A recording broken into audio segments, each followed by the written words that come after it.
नमस्कार। सर्वप्रथम आज का एपिसोड देखने से पहले आई बटन पे एक लिंक दे रहे हैं, सबसे पहले जाकर वो वीडियो देख लीजिएगा ताकि आपको आज का एपिसोड अच्छे से समझ में आए। जैसा कि आज से 1 महीने पहले हमने आपके साथ एक वीडियो डिस्कस किया था और उसमें हमने बताया था कि आईटी सेक्टर्स में तेज़ी बनने की संभावना है और सारे आईटी सेक्टर के चार्ट को खंगालने के बाद टाटा एलेक्सी को उस समय का सबसे मजबूत चार्ट घोषित किया था।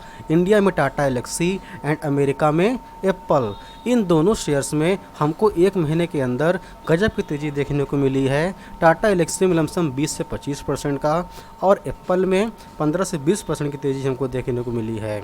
आशा करता हूँ कि आपने वो वीडियो देखी होगी, अगर नहीं देखी है तो जाकर देख सकते हैं।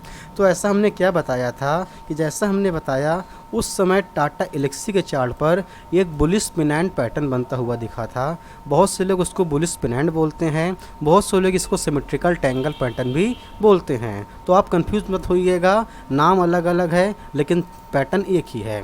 इस पैटर्न के बनने से पहले एक बुलिश ट्रेंड का होना अनिवार्य है। आपको सब कुछ डिस्कस करेंगे, आप बने रहिएगा बस। आप देखिए कि जैसा हमने बनाया इस पैटर्न के बनने से पहले एक बुलिश ट्रेंड का होना अनिवार्य है, जैसा कि आपके स्क्रीन पर है। और इसके बनने के बाद क्या होता है कि प्राइस एक नैरो रेंज में कारोबार करता है। यदि आपको लाइन चार्ट पर दिखाएं तो लाइन चार्ट में आपको अच्छे से समझ में आएगा कि कैसे प्राइस एक रेंज में कारोबार करता हुआ आपको दिखा। और उसके बाद ये एक कैंडल पर इसमें हमको ब्रेकआउट आता हुआ दिखा और ये कैंडल थी लमसम 25 जुलाई की। और इसी लमसम हमने आपको सटीक टाइम पर इस पैटर्न से अवगत भी कराया था और इस ब्रेकआउट से भी अवगत कराया था। यदि हम इसके डेली टाइम फ्रेम पर आ जाएं तो आप देखेंगे डेली टाइम फ्रेम पर थोड़ा जो प्राइस थोड़ा फ्लक्चुएट होता है, इस वजह से पैटर्न भी थोड़ा आपको डिस्टर्ब दिखता हुआ दिखेगा। लेकिन सही कर देते हैं, उसमें क्या। यहाँ पर यदि हम इसको ऐसे ड्रॉ कर दें तो कोई दिक्कत नहीं होनी चाहिए आपको। और आप देखेंगे कैसे वहाँ पर हमको ब्रेकआउट आता हुआ दिखा। आपको लाइन चार्ट पर लेकर आएँ तो आप देखेंगे कि ब्रेकआउट आया, ब्रेकआउट के बाद रीटेस्ट। उसके बाद जैसा कि हमने बताया था कि तेज़ी बनने की संभावना है और आप देख सकते हैं कैसे कुछ ही दिनों के अंदर लमसम 1 महीने के ही अंदर हमको इस प्राइस में तेज़ी बनती हुई दिखी। 8700 के लमसम हमारा पोजीशन था और लमसम 10,250 पे हमने इस पोजीशन को क्लोज़ किया। बाई तो हमने कर लिया इस ब्रेकआउट पर। हमने क्लोज़ क्यों किया ट्रेड को, उसको बताने के लिए सबसे पहले आपको बता दें कि चार्ट अब भी मजबूत है, चार्ट में कोई ख़राबी नहीं है। बट जैसा कि हमने उस समय बताया था, हम इसको बाई करेंगे as a swing trading purpose. तो स्विंग ट्रेडिंग के हिसाब से 1 महीने के अंदर 15 से 20% का टारगेट इज़ वेरी एक्सीलेंट। तो इस टारगेट को देखते हुए हमने यहाँ से एग्जिट किया। लेकिन यदि आपने निवेश के लिए बाई किया है तो आप इसको होल्ड कर सकते हैं, बिकॉज जैसा कि उस समय हमने बताया था ये शेयर चुनिंदा लोगों के पास हैं अथवा संस्थाओं के पास हैं। इन शेयर्स को खरीद पाना आम लोगों की बस की बात नहीं है। तो ऐसे शेयर्स में आप बने रह सकते हैं अगर आपने निवेश के लिए लिया है। तो इसके पीछे एग्जिट करने का रीज़न ये था फॉर स्विंग ट्रेडिंग के हिसाब से। यदि आप इसके वीकली टाइम फ्रेम पर आएँ तो आपको यहाँ दिखेगा वीकली टाइम फ्रेम पर कि यहाँ पर एक गैप बना था। इस गैप को हमने एज अ सपोर्ट मान लिया था कि यदि ये गैप अगर ब्रेक होता है तो यहाँ से हम एग्ज़िट कर जाएंगे। ये रेंज था लमसम 200 पॉइंट की। 10,250 पे अपना स्टॉप लॉस रखा था, जैसा कि हमने आपसे शुरुआत में बताया। और इस कैंडल के ब्रेक होने पर हम यहाँ से एग्ज़िट कर गए लमसम 10,250 रुपये पे। और उसके बाद आप देख सकते हैं कि प्राइस लमसम 100-120 पॉइंट और नीचे आया है। तो हो सकता है हमको यहाँ पर लमसम 9,500 अथवा 9,000 की भी लेवल देखने को मिल सकते हैं। लेकिन कोई बात नहीं, यदि आपने लॉन्ग टर्म पर्पस के लिए लिया है तो आप इसको होल्ड कर सकते हैं। लेकिन एज अ ट्रेडिंग पर्पस हम यहाँ से एग्ज़िट कर दिए हैं। तो जैसा कि हमने बताया बुलिश पिनेंट पैटर्न बनने के लिए एक बुलिश ट्रेंड का होना अनिवार्य है। उसके बाद प्राइस एक रेंज में चला जाता है। उसके बाद हमको एक ब्रेकआउट आता हुआ दिखता है, जैसा कि इस कैंडल पे हमको आता हुआ दिखा।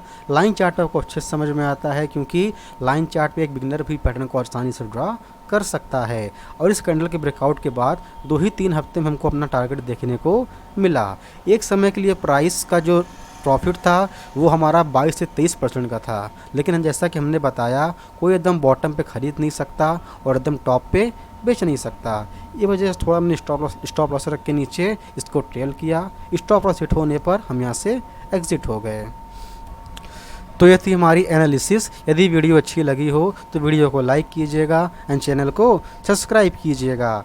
वीडियो बनाने का मकसद एक बात हमारा यही होता है कि आप education from the share market के एजुकेशन से अवगत हो सकें, किसी पर भी निर्भर न रहे, क्योंकि आत्मनिर्भर बनेंगे तभी आज के समय में आप सरवाइव कर पाएंगे। हमारी भी एज लमसम 22 से 23 साल की है, बट हम किसी के ऊपर डिपेंड होना नहीं चाहते। इस वजह से अभी हम सफल तो नहीं है प्योरली शेयर मार्केट में, बट जब से हमने ये चैनल चालू किया है, ये चीज़ हमको पहले भी आती थी, बट जब हम आपको सिखाने का प्रयास करते हैं, उस सिखाने के लिए जब हम सिखाने बैठते हैं तो हमको और अच्छे समझ में आता है। तो आपके साथ हमारा भी प्रॉफिट होता है वीडियो बनाने से, इस वजह से हम वीडियो बनाना पसंद भी करते हैं। यदि वीडियो अच्छी लगी हो तो वीडियो को लाइक कीजिएगा एंड चैनल को सब्सक्राइब कीजिएगा। और जाने से पहले एक बात बता दें कि हाँ, जैसे हमने बताया बाज़ार का अमृतकाल स्टार्ट हो चुका है। अब मौका ढूंढिए निवेश का और एग्रेसिवली निवेश कीजिए, लेकिन कोई भी निवेश करके स्टॉप लॉस ज़रूर रखिएगा। विदाउट स्टॉप लॉस कोई भी ट्रेड मत कीजिएगा। जाने से पहले आपको एक चीज़ बता दें कि जैसा निफ्टी 50 पर हम निफ्टी 50 हो चाहे बैंक निफ्टी हो, अगर हम इसके डेली टाइम फ्रेम पर आएँ तो आपको यहाँ पर एक बेरिश इंगल्फिंग कैंडल बनते हुए दिखेगी। और बेरिश इंगल्फिंग कैंडल के ऊपर हमने एक वीडियो बनाई है जिसका लिंक ऊपर आई बटन में हम दे रहे हैं। तो यहाँ पर इसके बाद हो सकता है कि प्राइस यहाँ 17,200 तक वापस लेवल दिखा दे, यानी कि यहाँ से 500-600 पॉइंट गिरने के आसार हैं। क्यों? जो कि according to this pattern, candlestick pattern. तो यहाँ से अगर प्राइस नीचे भी आता है तो घबराइएगा मत, ये बाज़ार की चाल है। बाज़ार कभी भी एक डायरेक्शन में नहीं चलता। तो बाज़ार में जो वॉलेटिलिटी सह सकता है वही पैसा कमा पाता है। तो बाज़ार हमेशा वॉलेटाइल रहेगा, ये मान के चलिएगा। 2-4-5% की करेक्शन को आप बर्दाश्त करने की क्षमता रखिएगा, लेकिन ऐसे में आपको जो ट्रेड है हमेशा लॉन्ग टर्म पीरियड पे करना पड़ेगा, like daily time frame, weekly time frame. लेकिन ये बाज़ार है, हमेशा इसमें प्रॉफिट मिलेगा यदि आप रूल्स को फॉलो करेंगे। तो मिलेंगे नेक्स्ट वीडियो में, तब तक के लिए धन्यवाद।